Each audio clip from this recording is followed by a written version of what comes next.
Nós, quando falamos da questão do direito à habitação, não falamos só sobre ter uma casa, também falamos da participação e do direito à cidade, não é? E o SAL, como tu vais agora explicar, sim. Não é? O SAL tinha muito esta componente da participação popular, de perceber as necessidades de cada comunidade. Certo. Dado o contexto e disto ser um grupo chamado Viva o PREC, o que eu tentei fazer, é possível falar do SAL sobre muitas vertentes. O que eu tentei fazer para hoje foi tentar até convosco organizar 6 pontos, 6 assuntos e fazer uma espécie de analogia entre aquilo que foi o contexto do PREC e como é que o SAL viveu esse contexto do PREC e, no meu entender, as coisas estão muito interligadas. E o primeiro ponto é que eu chamei o SAL é o PREC da habitação, não é? E nesse contexto o que me interessa dizer é que o ritmo a que o PREC foi dos acontecimentos do PREC são mais ou menos o ritmo dos acontecimentos do SAL. Ou seja, quando o PREC estava em força, o SAL esteve em força, quando se dá o 25 de novembro e começam a acontecer alterações do ponto de vista político, o próprio SAL também perde força. E, portanto, o SAL é criado em agosto de 74, por um despacho, um simples despacho de 2 folhas A4, que era muito genérico, muito aberto, e que, por isso, de alguma forma, também foi bastante apropriado. Ele dizia, sobretudo, que o Estado ia criar um novo programa de habitação e que esse programa de habitação iria fornecer às populações mais carenciadas umas equipas, umas brigadas técnicas que iriam trabalhar com elas e que o Estado se disponibilizava a dar financiamento e dar essas equipas técnicas e pedia às câmaras municipais que dessem ajuda ao nível da urbanização dos terrenos ou disponibilização de terrenos. Isto era uma espécie do chapéu geral que o despacho, que eram só 2 folhas A4, propunha. Isso fez com que ele fosse bastante apropriado, não só pelos moradores, ou sobretudo pelos moradores, mas também pelos próprios técnicos do SAL. Ou seja, os moradores e os técnicos que trabalhavam no SAL descobriram no despacho possibilidades de trabalharem com aquele texto de formas muito diversas a nível nacional. E isso é uma das características que nós temos agora tentado apontar nos livros, é esta ideia de diversidade, ou seja, inicialmente parece que havia uma espécie de uma ideia genérica sobre aquilo que tinha sido o SAL, e agora os nossos livros o que nós temos tentado fazer é mostrar as particularidades de cada região, de algumas populações, diferenças entre as populações que decidirem organizar-se em associações ou em cooperativas, e isso é uma questão importante. Este ritmo do PREC em paralelo com o ritmo daquilo que foi a criação do SAL é marcado também pela dimensão das grandes manifestações que houve naquele tempo e as maiores que houve sobre a habitação desde sempre até hoje. Ou seja, foi neste período que se fizeram estas grandes manifestações por todo o país. Claro que Lisboa e o Porto sempre com uma escala maior em relação ao resto do país. Mas essas grandes manifestações que nós conhecemos historicamente daquele tempo, as da habitação eram gigantescas e muito maiores do que aquelas que nós vemos hoje, e isso também se percebe. O ideólogo do SAL era o secretário de Estado da Habitação, o arquiteto, Nuno Portas, que está aqui numa imagem, e que tinha tido já experiências internacionais na América do Sul, algumas relações com arquitetos italianos e vários outros sítios da Europa, onde estava, no fundo, a imaginar que como é que esse modelo internacional que ele conhecia de coisas parecidas com o SAL podia alguma vez ser implementado em Portugal caso se desse a Revolução. E, portanto, isto era uma coisa que ele andava a pensar. Assim que se dá o 25 de Abril, em agosto, portanto, poucos meses depois do 25 de Abril, sai logo o despacho. Portanto, isto era uma coisa que já estava a ser trabalhada, pensada. E, por detrás do Nuno Portas, havia um arquiteto igualmente importantíssimo, mas que normalmente se escolheu estar em segundo plano, que é o Nuno Titónio Pereira, que é uma das pessoas que escreve uma espécie de primeira estrutura que vai dar origem ao despacho. O Nuno Portas era o político na altura, mas o Nuno Titónio Pereira era aquele arquiteto mais velho, tinha essa visão e que também tinha esse conhecimento de outras experiências internacionais e que ajuda, muito portas, a criar o despacho e a ter esta ideia de SAL, que quer dizer o quê? Serviço de apoio ambulatório local. Esta ideia do ambulatório vem, imagino eu, de uma experiência dos anos 60 que foi feita para o Inquérito à Arquitetura Popular Portuguesa, que era um projeto do Salazar, que achava que se fizesse um levantamento da arquitetura popular em Portugal, iríamos descobrir uma casa portuguesa. A casa portuguesa. E os arquitetos disseram sim, a gente vai fazer isso, mas já sabiam que o resultado ia ser não a unidade, mas sim a diversidade. E, portanto, há um livro muito bonito sobre a arquitetura popular em Portugal, publicado depois logo no início dos anos 71, penso eu. O trabalho é feito ao longo dos anos 60, e onde havia brigadas que iam para o terreno fazer levantamentos por regiões das casas típicas dessa região. E claro que no Minho aparecia uma casa, no Alentejo apareceu outra, e o Salazar ficou muito chateado porque não apareceu a casa portuguesa, apareceram 20 ou 30 tipos de modelos de casa portuguesa em função da diversidade também própria do nosso território. E portanto e o Nuno Titório Pereira estava nessas brigadas locais de levantamento do existente. E portanto este apoio local e desta ideia de brigadas vem certamente também dessa experiência de os arquitetos irem para o terreno.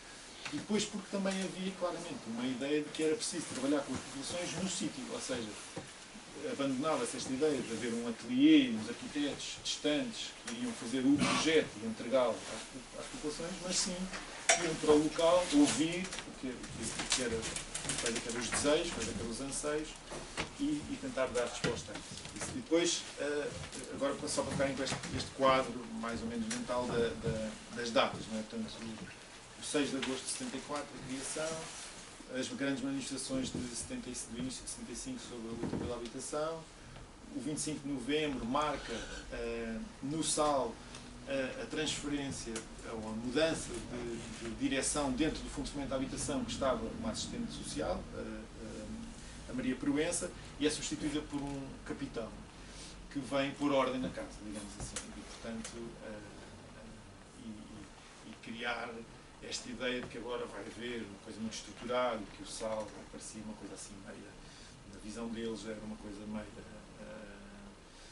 dispersa e mais ou menos sem controle, porque de repente havia centenas de operações em funcionamento em todo o país e portanto o 25 de novembro tem essa questão de pôr um militar à frente da Direção Nacional do SAL e também tem, no ponto de vista prático, factual, um abrandamento muito grande daquilo que era o número de operações que se iniciaram principalmente a partir de 76 e sobretudo ainda o número de pedidos de operações SAL que não foi respondido. Ou seja, para vos dar um caso concreto, em Lisboa houve 17 operações SAL com projetos, com associações de moradores organizadas, com equipas a trabalhar localmente. Dessas 17, só 7 é que chegaram à fase da construção, mas houve, neste tempo, em 76, 22 núcleos degradados de moradores a viverem em barracas que pediram para ter uma equipa técnica e que não tiveram resposta. Portanto, imaginem a diferença entre ter 17 projetos ou ter 17 projetos mais 22. Portanto, nós hoje teríamos uma cidade completamente diferente, com 40 e tal bairros SAL construídos e, portanto, tínhamos uma oferta pública hoje muito maior, teríamos tido muito mais habitação pública para gerir as dificuldades que tivemos nos anos 90, pronto, tudo o que podem imaginar. Mas para terem a ideia deste universo de que depois do 25 de novembro há um abrandamento brutal na capacidade do Fundo de Fomento de responder, ou querer responder, aos pedidos que vinham das populações mais carenciadas. E, portanto, no final de 76, com as primeiras eleições, dá-se aquilo que normalmente as pessoas que falam do SAL dizem a extinção do SAL. 27 de outubro de 76. Mas, na realidade, ele não é extinto. Há uma estratégia política para dizer o Fundo de Fomento deixa de fazer a gestão do SAL e entrega a gestão às câmaras municipais. Isto é uma questão muito importante para os dias de hoje e do ponto de vista político para nós pensarmos o que é que nos interessa hoje, que é a estratégia política na altura foi dizer as câmaras municipais agora tratam disto, o Estado demite-se de ter um programa estatal a entregar às câmaras. Os conflitos das brigadas de sal e dos moradores em cada cidade com a Câmara Municipal eram tais que levaram, na maioria dos casos, à extinção do sal. Ou seja, como o Estado percebia que havia conflitos locais, interesses pelos terrenos, a disputa pelos melhores terrenos da cidade, porque a maioria destes bairros eram no centro, ou junto ao centro, portanto, essa pressão imobiliária que já existia na altura e os próprios interesses das câmaras que ainda vinham com alguns vícios do antigo regime, é que foram liquidando o sal no tempo, ou seja, em Lisboa, a maioria dos bairros construídos termina depois de 76, ou seja, 81, 82, 83. Mas a primeira medida das primeiras eleições autárquicas em Lisboa é embargar as obras. Portanto, o Aquilino Ribeiro, assim que é eleito, embarga o sal. As obras param todas. E só um ano ou dois depois é que aquelas que já tinham sido iniciadas retomam e são construídas algumas poucas casas que estavam aprovadas desde 76, com projetos entregues, aprovados e tudo mais. E, portanto, há uma espécie, e por isso é que aqui se diz neutralizada a Operação Sal, não é? Portanto, não é bem um fim anunciado, é um fim de uma espécie de morte lenta. Pronto. Mas também houve exceções. Em Oeiras, num dos casos que nós estudámos, o sal foi, os técnicos que estavam a trabalhar no sal foram absorvidos pela Câmara Municipal e continuou ao longo dos anos 80 e muitos desses técnicos transformaram-se em técnicos da Câmara e essa metodologia do sal ainda hoje prevalece. Portanto, não podemos generalizar isto. No fundo, o que eu vos quero ir dizendo é que há muitas exceções territoriais e nós temos que ir analisando as coisas pontualmente. Mas, genericamente, o fim do sal dá-se no final de 76 por estes motivos que eu estava a apresentar. Acompanha o momento político, acompanha o momento político com as suas diversidades e é muito marcado pelas primeiras eleições autárquicas e por uma espécie de... Ou seja, à medida que a nossa democracia se vai transformando mais parlamentar, as autarquias vão fazendo as suas eleições, todos os bairros relacionados com o sal vão esmorecendo e o próprio apoio dado aos moradores também vai sendo cada vez menor. E isso fez com que, na maioria dos casos, as associações existentes, as cooperativas, se fossem desligando, as pessoas desvinculando. Portanto, o segundo ponto tem a ver com esta ideia de processo. Ou seja, tal como o pré. As pessoas que nós entrevistamos, tanto os técnicos como os moradores, ninguém nos diz a palavra sal. Os moradores, sobretudo, ninguém se lembra do que era o sal. Eles falam na cooperativa ou no processo. E os técnicos dizem que era o processo de sal. Mas a palavra que ficou é o processo. E é interessante, sobretudo para os arquitetos, pensar que não dizem projeto.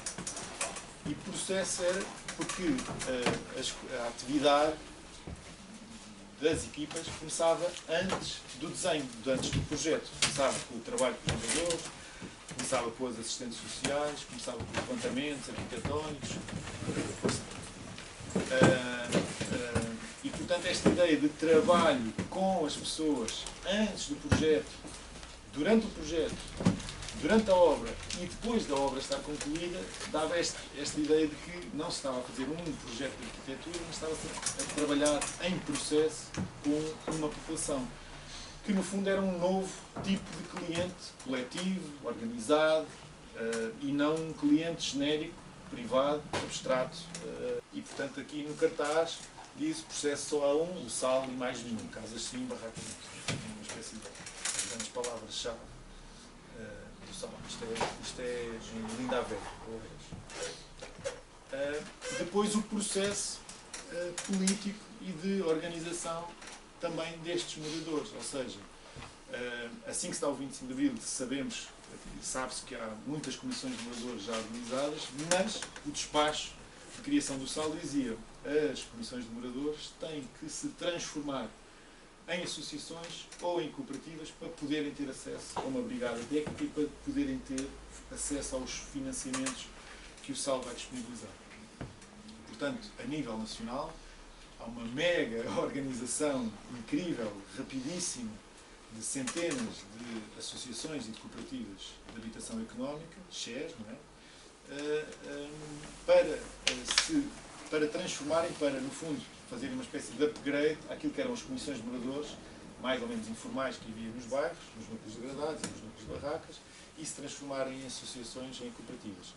Para terem uma ideia, mais uma vez, desta diversidade de soluções encontradas, no Porto são quase sempre associações e em Lisboa são quase sempre cooperativas, que no fundo tinham algumas diferenças do ponto de vista estatutário, da forma como podiam receber os dinheiros.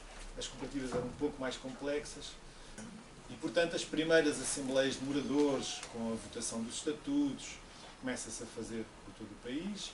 Isto é, neste caso aqui, estas duas fotografias, esta e esta, são da fundação de uma associação 18 de maio, no dia 18 de maio de 75, na Portela Turela, em Oeiras também, e onde se escreve os estatutos, os órgãos sociais, há toda uma dinâmica de organização. E pronto, e depois os arquitetos, com as equipas, com os moradores, começam a desenhar os primeiros emblemas, os primeiros símbolos. Os nomes são muito sugestivos, apontam para aquilo que eram as vontades, os anseios da população, ou remetem para as datas em que as coisas estavam a ser feitas, estavam a ser criadas. Depois há também a ideia de processo vista por parte dos técnicos. E um esforço que nós temos feito, e eu enquanto arquiteto interessa muito isso, é dizer que isto não foi feito pelos arquitetos. As equipas eram multidisciplinares, havia engenheiros, havia sociólogos, havia estudantes de várias áreas, havia estudantes de arquitetura, obviamente havia muitos arquitetos, mas também havia muitos assistentes sociais.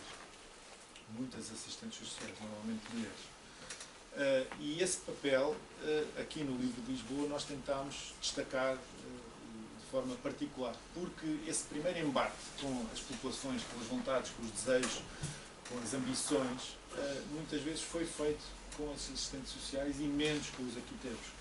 E isso era uma coisa que a historiografia do SAL até aqui não tinha bem revelado, porque normalmente mostrava a arquitetura e não mostrava tanto o tal processo, não é? Mostrava mais a fase de projeto e da sua construção, quando era o caso. E nós temos procurado também mostrar esse papel importante desse tempo em que eram feitos os levantamentos, os inquéritos, em que se sabia quantas pessoas é que viviam por agregado familiar. Para quê? Para dar resposta a uma coisa que depois, anos mais tarde, se fez muito mal, nomeadamente no PER, em muitos casos, que era a atualização do número do agregado familiar, do número de pessoas de cada agregado, para a casa certa. Ou seja, para não acontecer uma família que precisava de um T1 ou de um T2, ou de um T3, mudar-se para um T1, quando precisava de um T3 ou de um T2, mudar-se. E pronto, estão a perceber. E, portanto, esta atualização e previsão de se havia uma mulher grávida, tinha que se contar que vinha aí um filho, se iam casar, não sei o quê, não sei o que mais, se viviam com os pais ou com os avós. Portanto, para definir muito bem quais é que eram as tipologias que eram necessárias para aquela comunidade. Portanto, isto era uma questão muito importante para preparar o arranque dos projetos. E era feito pelos técnicos. Depois, há uma outra dimensão que eu também acho interessante, que também tem a ver com esta coisa do processo, que é a primeira luta que se faz e aquilo que se associa ao SAL tem a ver muito com esta ideia de lutar por uma casa, lutar pelo direito à habitação, mas como nós vamos encontrando muitos exemplos, e aqui diz a paragem é aqui, vontade do povo da Bela Flor, que é um bairro ali no Campo Lido, junto ao viaduto do Pacheco, era de serviços, de equipamentos, de transportes, acesso à cidade, de direito à cidade, de direito a ter o que os outros também tinham. Eu trouxe este slide que é simbólico, no sentido de que os moradores ocuparam um autocarro e obrigaram, sequestraram o autocarro e obrigaram o autocarro a fazer mais de 200 metros. E até hoje, essa paragem, que na altura foi conquistada no sentido de, por favor, não parem o autocarro aqui nas Amoreiras, leve-nos até lá abaixo para o nosso bairro, ficou até hoje e continua hoje a haver esta paragem. E, portanto, esta luta em processo, uma espécie de conquista por degraus, também é uma realidade paralela entre o SAL e o PREC, que me parece interessante conhecer e explorar. Eu trouxe só este exemplo, há muitos outros. Depois, a outra questão tem a ver, esta imagem também ilustra isto, que é um entendimento, e isto vem uma coisa, é muito que veio da Escola do Porto, que é perceber que as pessoas que vivem nos sítios conhecem melhor os sítios do que as pessoas que não são de lá. E, portanto, a definição daquilo que ia ser a área de intervenção dos projetos era muitas vezes feita com o apoio das pessoas que viviam nos sítios, nos bairros. E portanto, ao ponto de se perceber que, a meio de uma rua, mesmo do ponto de vista burocrático, a freguesia, se prolongasse, as pessoas diziam, não, é dali para ali é um bairro, daqui para aqui a gente chama não sei o quê, e dali muda o nome. Portanto, a nossa área geográfica de intervenção, de vivência do dia-a-dia, acaba aqui nesta rua, termina ali naquela esquina, vai naquela azinhada. E, portanto, eles aqui estão, neste caso em Oeiras, a marcar aquilo que seria a futura área de construção do terreno. Ou seja, eles conheciam o território, há uns terrenos livres ali e a gente pela área acha que cabe aqui e tal, e vão com os técnicos, portanto, estão aqui moradores e técnicos, a ver qual é que seria a melhor implantação e qual é que seriam os melhores terrenos, quais é que estavam disponíveis, e eles próprios conheciam. Portanto, esta participação também dos moradores na fase inicial do processo era uma realidade e também parece que é uma coisa interessante para pensar a maneira de fazer arquitetura hoje e os projetos hoje. Depois, uma questão que eu gosto sempre de trazer, que gera alguma confusão, é a questão da autoconstrução. Pronto. E isto tinha a ver, a autoconstrução e o SAL conviveram mais ou menos mal. Porque o despacho do Nuno Portas sugeria que as pessoas usassem o seu tempo de trabalho na própria construção das casas. Não falava bem em autoconstrução, mas dizia que se as pessoas trabalharem na construção, as casas ficam mais baratas, porque elas dão tempo e abate-se o tanto. Em Lisboa e no Porto, a autoconstrução foi liminarmente rejeitada, do ponto de vista político e ideológico, porque os moradores disseram que isso é a dupla exploração do povo. Nós não queremos construir as nossas próprias casas. Nós queremos que seja feito por pessoas que trabalham na construção civil. No limite, a gente dá trabalho a pessoas que andem à procura de trabalho e portanto, há uma realidade, mais uma vez, diversa entre o SAL Algarve, o SAL Lisboa e o SAL Porto, porque em Lisboa e no Porto não há praticamente autoconstrução. A autoconstrução ou a construção assistida aconteceu pontualmente para fazer alguns equipamentos ou coisas mais pequenas, e depois há uma espécie de construção assistida através de apoio técnico dado a cooperativas de moradores que formaram cooperativas de construção, cooperativas de eletricistas, cooperativas de carpinteiros, cooperativas de mecânicos, serralheiros e tudo mais. E as imagens que existem de trabalhadores, moradores a fazer a sua própria casa, em Lisboa e no Porto são raríssimas, porque normalmente eram pequenas coisas, ampliação da escola, um pequeno balneário, uma coisa assim, porque do ponto de vista político e ideológico isso foi recusado. No Algarve foi exatamente o contrário.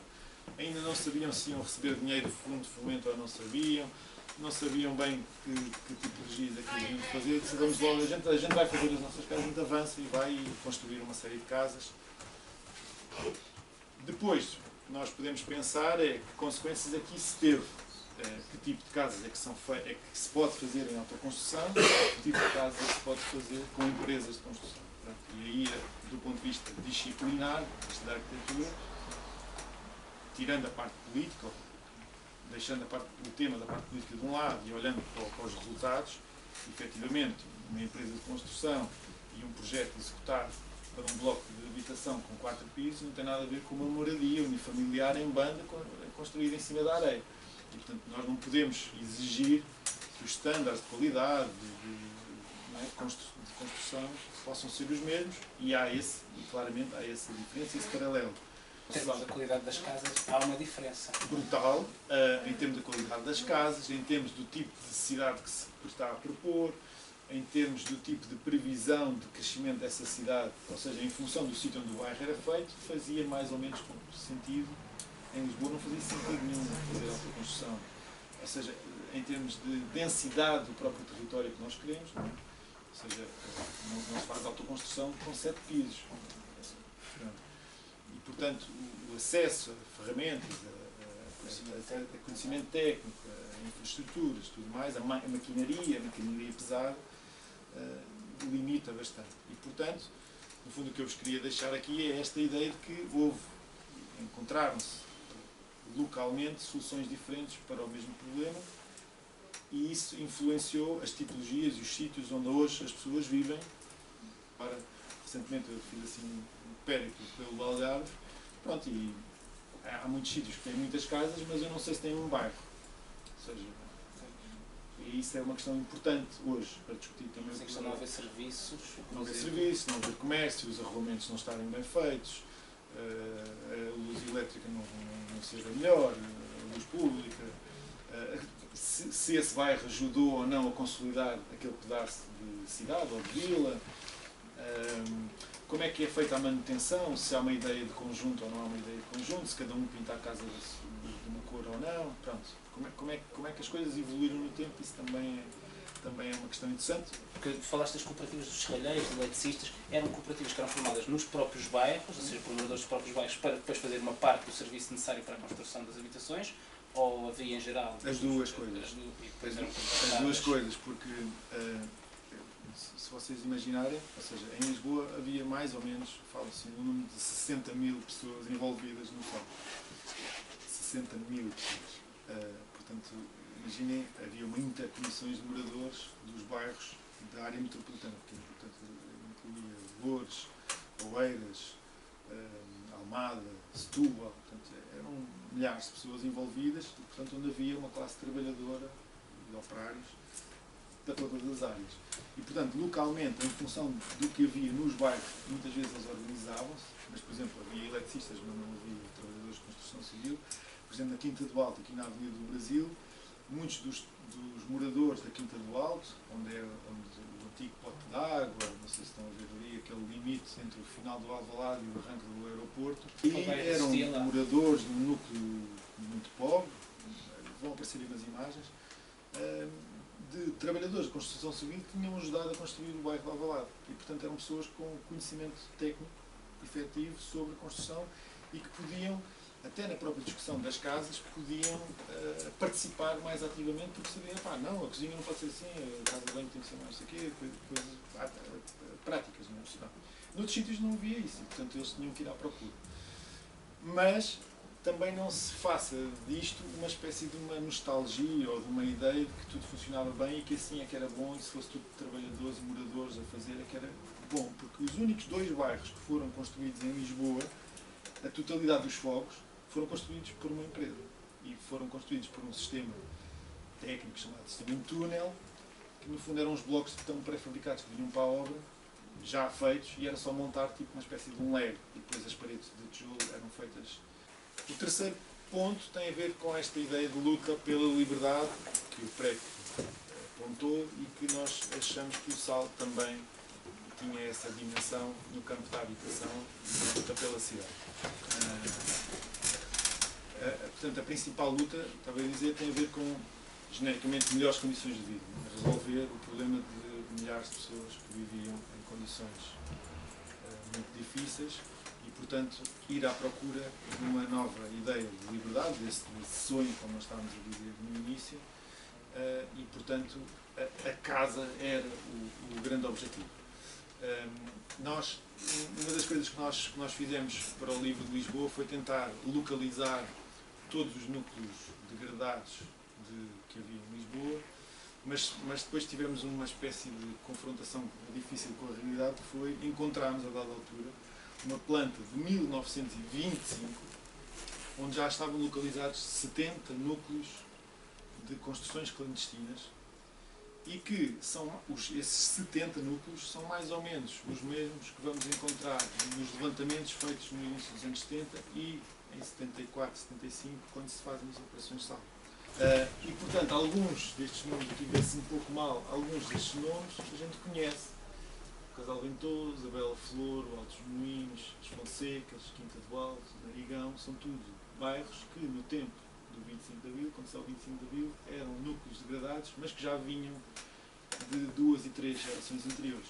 E, portanto, uma outra ideia que nós tentamos desmistificar é que para o SAL e para a população de Lisboa, quem estava a concorrer ao SAL, digamos assim, os moradores eram pessoas que vinham de fora e que vinham do Alentejo, que vinham não sei o quê. Não.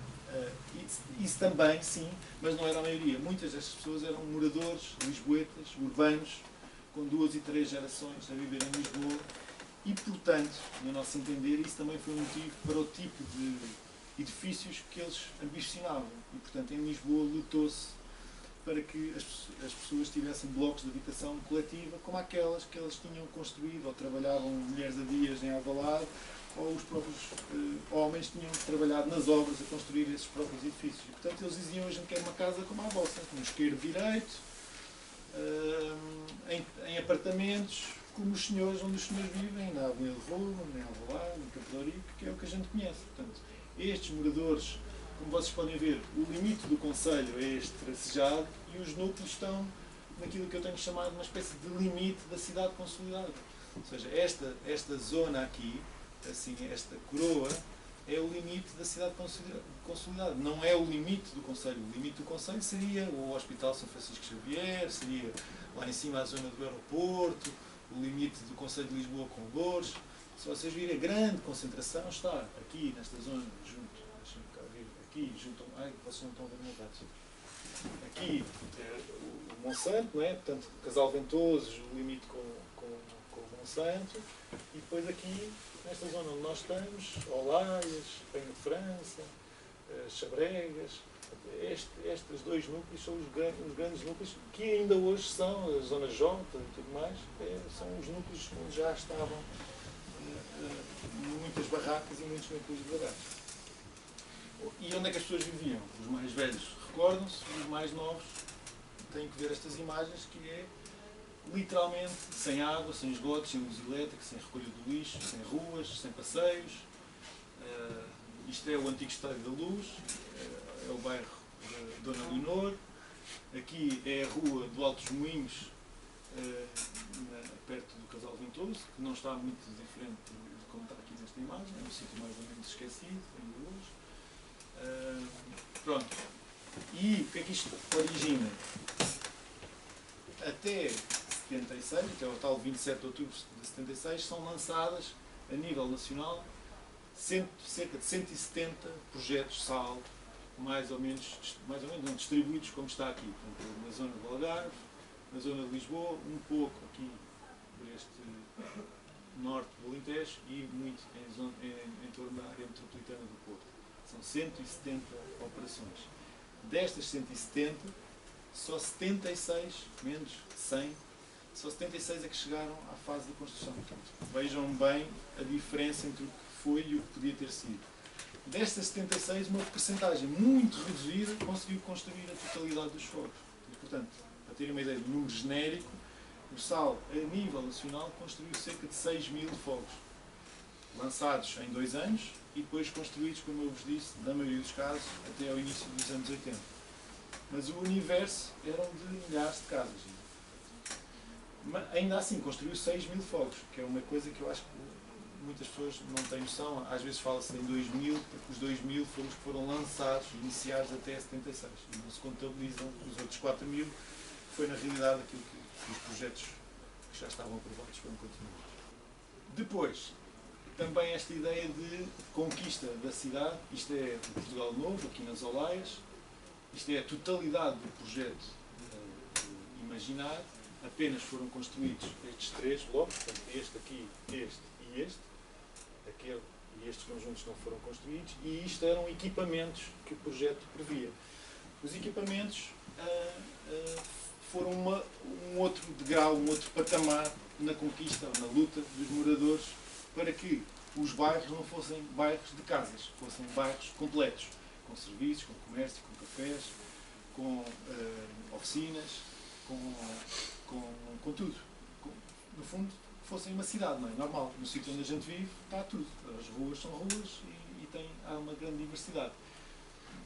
Na maioria dos casos, não houve equipamentos e, na maioria dos casos, os blocos de habitação não foram todos construídos. Portanto, o que nós hoje vemos é, em muitos casos, uma falta até de possibilidade de entendimento do que era o projeto. Ou seja, porque nós não chegamos lá e não se entende o projeto porque ele não foi todo construído. A dada altura, que há uns anos, o Alexandre Alves Costa, coordenador do SAL Porto, escreveu um artigo provocatório, mas escreveu no sentido de dizer que eu prefiro que mandem as casas do SAL Norte todas abaixo para deixarem de criticar o SAL, porque estão a criticar uma coisa que não está acabada. Estão a olhar para um pedaço do que era o projeto, portanto não podem falar de um projeto considerando apenas o pequeno pedaço que foi construído. Há uma diferença brutal entre o número de casas construídas em Lisboa e Porto. Isso também é uma questão interessante de perceber que durante os 30 anos posteriores ao SAL, o SAL era o SAL Porto, o SAL Norte, mas o SAL Norte construiu apenas 418 casas. E em Lisboa, mesmo assim, ainda assim construíram-se 1400 e tal. Mas o SAL Norte tinha 33 operações, teve 33 operações e dessas só 11 é que chegaram à fase de construção.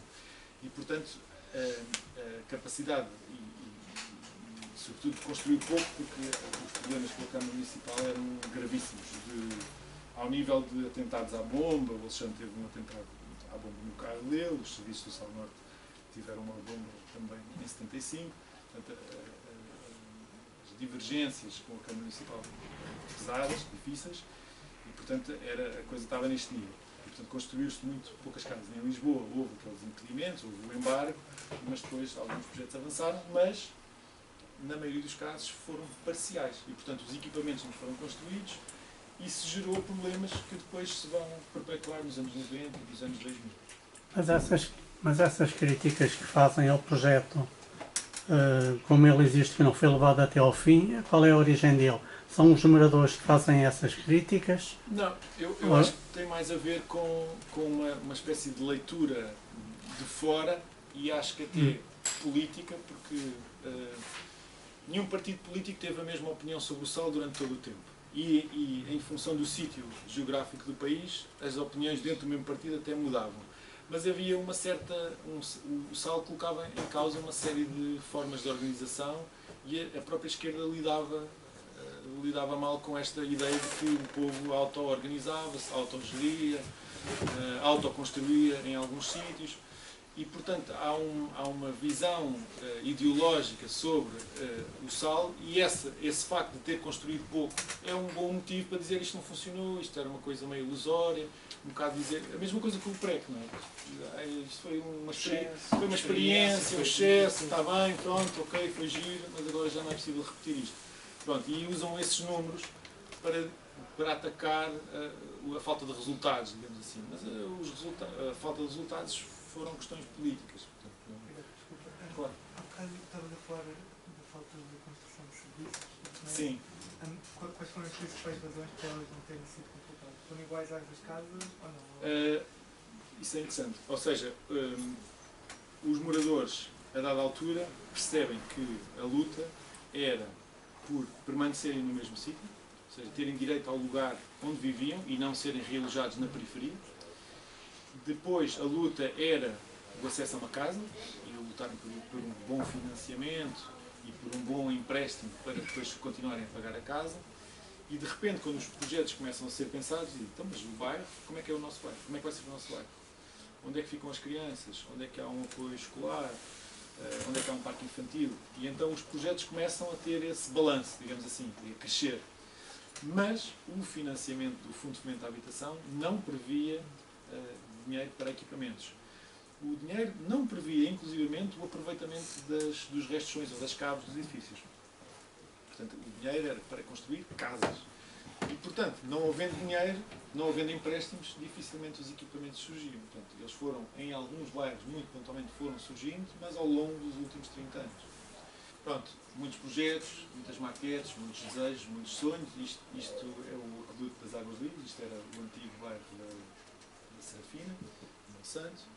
E aqui a tal ideia de eletricistas reunidos, cooperativa de refris, marcenaria, portanto, cooperativa técnica de vidros, isto é na Corraleira, e este slogan de trabalhadores constroem para trabalhadores, ou seja, na Corraleira, este era um dos exemplos onde houve este espírito de tentar empregar pessoas que não tinham trabalho e ao mesmo tempo se envolverem eles próprios na construção através de outro tipo de cooperativas. Aqui, mais uma vez, fornecimento da habitação, Operação Sal, construção do novo bairro, Fonsecas Calçada, cooperativas, 25 de Abril e Unidade do Povo. Isto também é uma questão interessante, que é, muitas vezes os territórios eram grandes e uma brigada técnica trabalhava com 2 ou 3 núcleos degradados que se uniam, às vezes, numa única cooperativa ou em várias. Mas o projeto era o mesmo, as reuniões com a equipa de projeto eram as mesmas, mas eles estavam em organizações diferentes e queriam viver todos juntos, que isso também é uma questão interessante. Nas Fonsecas Calçada eram a população das Fonsecas, que vivia num bairro de barracas, e os da Calçada, que viviam num bairro de casas pré-fabricadas, onde hoje é o campo de golfe do estádio universitário. Havia em bairro desde os anos 40, 50, de realojamento temporário, que durou até aos anos 80, e os das Fonsecas de Calçada, que eram, no fundo, os da Calçada achavam que tinham uma casa, viviam num pré-fabricado, e os outros viviam nas barracas, havia assim uma espécie de quase ideia de hierarquia, mas depois juntaram-se numa mesma operação e convivem, e este bairro é impecável e também aconselho a visitar.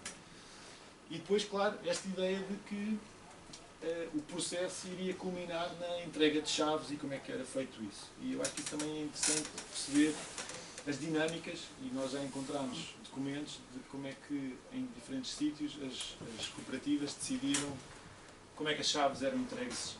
Era por sorteio, eram os sócios mais antigos, eram os mais carenciados, eram os que tinham mais dificuldades financeiras, eram os que viviam sozinhos e eram mais idosos. Portanto, é interessante estudar isto do ponto de vista de perceber como é que entre eles descobriram formas justas, apoiadas por todos, não é? Ou seja, sempre com uma grande ideia de participação e democracia direta para distribuir as casas entre si, e como é que hoje, ainda hoje, algumas dessas associações e cooperativas que estão em funcionamento, quando vagam uma casa, como é que atribuem essa nova casa.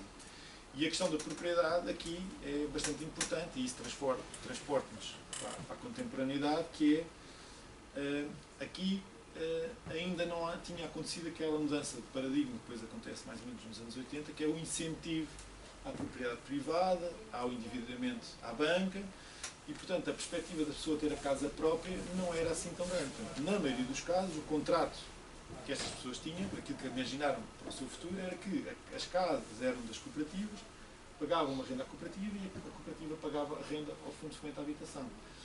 Havia uma gestão coletiva de todo o conjunto, dos espaços públicos e dos espaços comuns, e os edifícios, quando eram pintados em conjunto, ou seja, não havia cada um a pintar o seu e a sua cor e tal.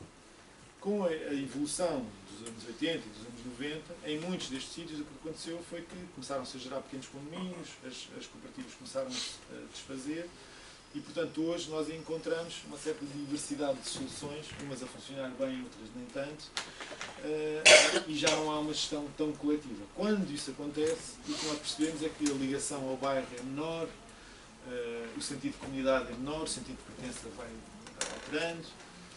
Noutros casos, ainda são as cooperativas que estão a fazer essa gestão, que tomam conta de alguns equipamentos, que têm o café aberto, e isso é bastante interessante também perceber essa diversidade. Os que foram construídos são, na maioria dos casos, ótimos exemplos, edifícios porreiríssimos, onde as pessoas gostam de viver. São mais ou menos casos de sucesso, não é? Com mais problemas ou menos problemas.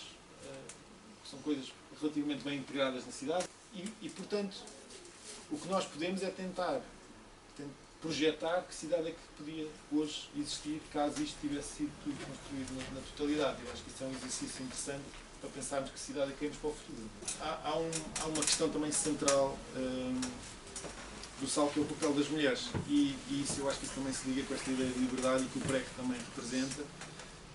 Se calhar de uma forma mais simbólica, porque efetivamente essa conquista, ainda hoje estamos a lutar por estas conquistas, mas o SAL marca também isso, ou seja, as mulheres tiveram um papel fundamental na luta e na organização das associações, na discussão das tipologias, naquilo que era a forma como as casas deviam estar organizadas.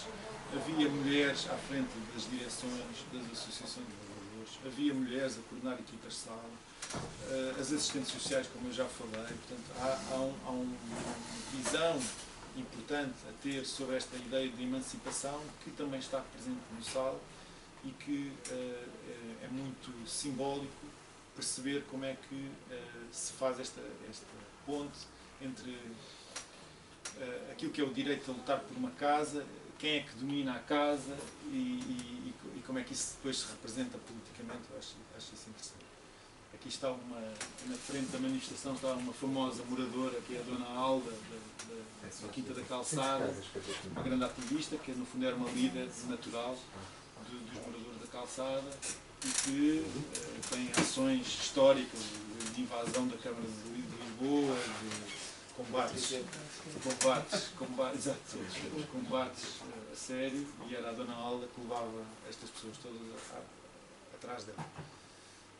E, portanto, é interessante perceber este papel das mulheres na discussão e na organização das associações de moradores e das cooperativas, mas também na discussão das casas e como as coisas funcionam. E depois esta ideia de convívio genérico entre moradores e técnicos, e também de encontro, de festa, de partilha, e de uma espécie de sonho partilhado. Aqui ao centro, calças brancas e azuis, está uma assistente social misturada com os moradores e a tal Dona Alda, os filhos, os netos. Aqui é uma festa de lançamento da primeira pedra do bairro. Portanto, o convívio entre os técnicos e os moradores era assim. Aqui a Isabel Cordovil foi uma das técnicas de pintura psicóloga. Tinha a dupla exceção, que era mulher, muito jovem, coordenadora de uma operação SAL e não era arquiteta, era psicóloga. Portanto, era uma exceção interessante.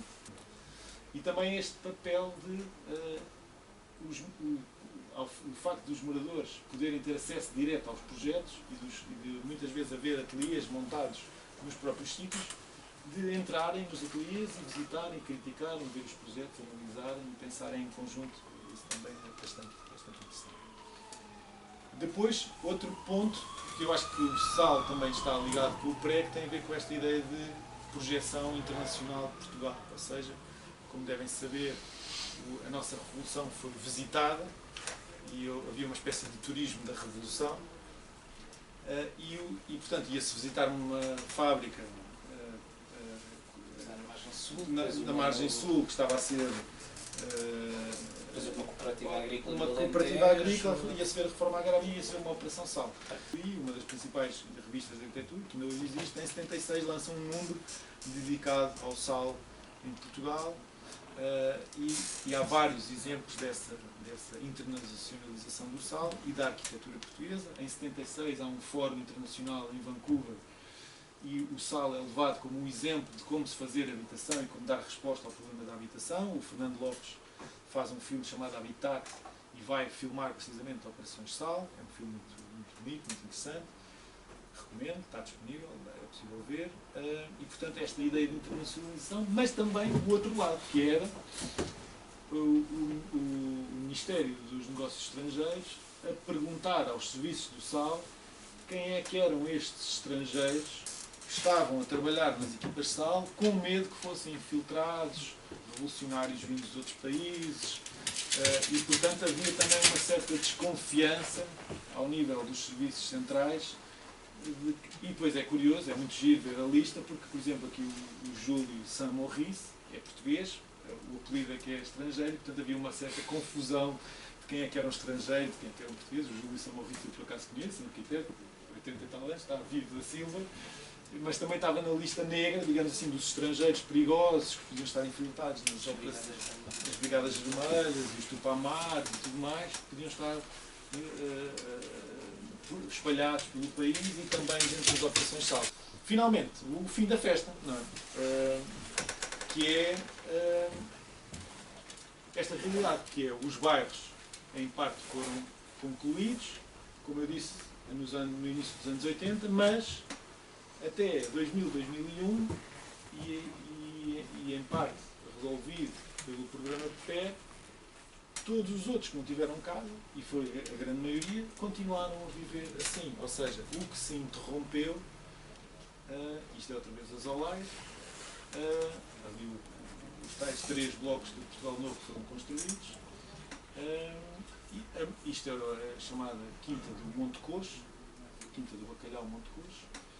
As pessoas continuaram a viver assim. Aqui embaixo, estes retângulos, os chamados comboios, eram umas casas de madeira pré-fabricadas onde vivia uma comunidade cabo-verdiana, que viveu aqui até à construção, nos anos 90, até o início dos anos 2000, até à construção de outros blocos. Ou seja, o SAL foi interrompido, não por ter resolvido o seu problema, mas porque não houve vontade de o continuar. E nestes projetos, não é, que disseste, eram contabilizadas as necessidades das pessoas, mas os projetos não foram completados até o final, o que aconteceu? Infelizmente, quando nós sobrepomos a planta de Lisboa de 1925 com a planta de Lisboa de 2025, 100 anos depois, muitos dos núcleos de pobreza permanecem. E aqui eu acho que nós temos que fazer um pensamento crítico sobre a forma como a nossa democracia foi evoluindo e como o financiamento público que estes sítios têm tido, se calhar, não tem sido o mais correto. Ou seja, é bom que exista esse financiamento, mas a forma como esse financiamento tem sido empregado, ou a forma como alguns desses programas têm sido aplicados, não tem permitido que estas pessoas saiam da pobreza ou que haja uma espécie de evolução social. Pronto, exatamente. Mais uma vez, o SAL nos ajuda a pensar, ou seja, se nós, em parte, damos a casa, mas não damos o bairro, damos a casa, mas não temos infraestruturas, damos uma casa, mas não há equipamentos, não há serviços. Por exemplo, um exemplo concreto que as pessoas falavam, dos moradores, que nós ouvimos muitas vezes, era se houvesse um jardim infantil, as crianças podiam ficar nesse jardim infantil e as mulheres podiam ir trabalhar. E, em vez de haver um salário em casa, passava a haver 2. Isto é uma questão prática objetiva, ou seja, não só para a emancipação da mulher, mas também do ponto de vista económico para a rentabilidade do agregado familiar. Isto faz toda a diferença num bairro, num conjunto. Ou seja, o que é que é triste ver, mas que é uma imagem que muitos dos técnicos nos passaram. Quando visitavam estes bairros as primeiras vezes, havia dezenas de crianças na rua, porque os pais tinham de trabalhar e eles não tinham onde ficar. Portanto, havia crianças espalhadas pelo bairro, assim, ao Deus dará. Quando não era assim, era pior, porque eram crianças amarradas a um quintal não sei onde para não fugirem, e os pais saíam para trabalhar e só voltavam à noite. A avó ou a tia que tinha que cuidar de 18, porque toda a gente deixava com aquele sítio. E, portanto, o que nós temos que perceber é que a resposta, e por isso, para que é que o SAL serve hoje, não é para ter uma visão nostálgica de como é que aquele tempo é que foi bom, não é isso, para mim eu não acho que seja isso, é como é que esta resposta integrada que era fazer o tal processo, desde o início até ao fim, até acompanhar as pessoas à entrega das chaves das casas e fazer um balanço sobre como é que correu tudo, como é que este processo de participação favorece a criação de bairro, a criação de cidade, a ideia de consolidar, não tanto a ideia de uma construção nova ou de uma inovação, mas sim de ir para um sítio, conhecer a população e resolver um problema concreto. Pensando no futuro, em função do passado, de como as coisas podiam ser resolvidas de uma forma satisfatória, de acordo com os interesses portanto, da população mais desfavorecida. A mim parece-me que o SAL foi possível porque na altura havia uma conjuntura política, uma situação social em que permitia que os problemas da habitação fossem pensados como um problema de direito das pessoas e não como hoje, como um negócio. Porque a habitação, desde há 3 ou 4 décadas, começou a ser pensada como negócio, é que explica que fossem construídos bairros, muitos deles ao abrigo do PER, que foram bairros que guetizaram as pessoas, isolaram as pessoas de toda uma série de equipamentos e de serviços, que permitiram os chamados, entre aspas, criaram os tais ditos bairros problemáticos e criaram toda uma série de situações porque as pessoas foram remetidas para terrenos que do ponto de vista fundiário tinha pouco valor, não foram construídos nas zonas em que os terrenos são mais valiosos, como sendo os centros urbanos, portanto, as zonas a partir das quais a capital se desenvolveu, que hoje as pessoas conhecem, são alojamento local, antes do alojamento local eram bancos, portanto houve todo um processo em que as pessoas foram afastadas, foram remetidas e tudo aquilo foi pensado e a cidade começou a ser construída em termos de que eu invisto o meu dinheiro, como é que ele rende ou não rende. Nos sítios onde que não eram possíveis para esse tipo de negócio, então é que se colocaram lá essas pessoas. A gente vai ver os bairros deles, esses bairros que foram construídos ao volta do Pera, a maioria deles são bairros construídos isolados. As pessoas para ir da zona urbana, onde as pessoas circulam normalmente, onde há as mercearias, os supermercados, as lojas, o comércio e isso tudo, as pessoas têm que andar, às vezes, 200, 300, 400 metros por um descampado até chegar a um bloco onde existe lá 5, 6, 7, 8, 9 prédios, existe aquilo ali e mais nada.